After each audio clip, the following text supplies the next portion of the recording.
Philip Hammond tax raid on internet giants like Amazon, Google, and Facebook could undermine hopes for a US trade deal with Brexit. Britain, it was claimed today.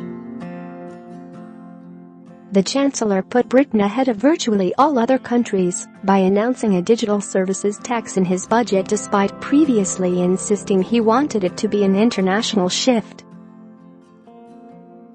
Only Spain and India have made similar moves. Mr. Hammond's move will levy a 2% tax on revenues of big social networks, online marketplaces and search engines in a bid to protect consumers.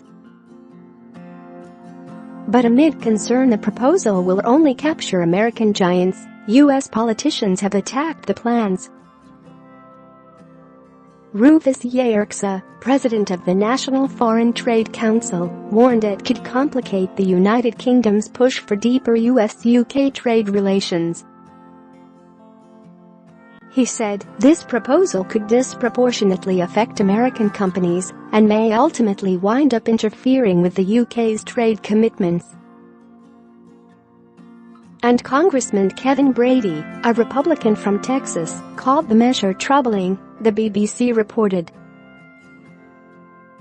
He said, "If the United Kingdom or other countries proceed, that will prompt a review of our US tax and regulatory approach to determine what actions are appropriate to ensure a level playing field in global markets." Share this article. Share the warnings. Echo comments from U.S. Treasury Secretary Stephen T. Mnuchin, who warned against unilateral action on tech giants last week. While the secretary has not intervened since the budget, he said, "I highlight again our strong concern with countries' consideration of a unilateral and unfair gross sales tax that targets our technology and internet companies.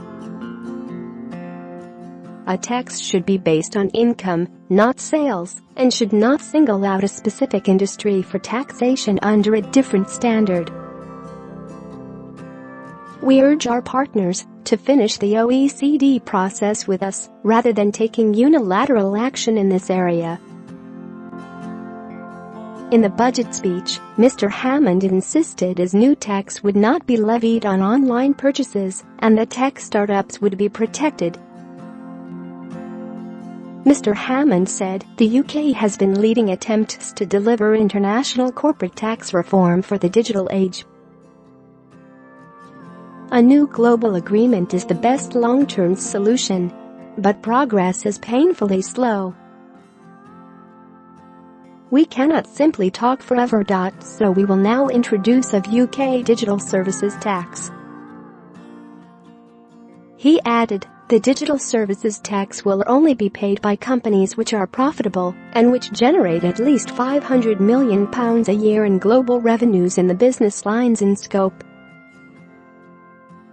We will consult on the detail to make sure we get it right and to ensure that the UK continues to be the best place to start and scale up a tech business."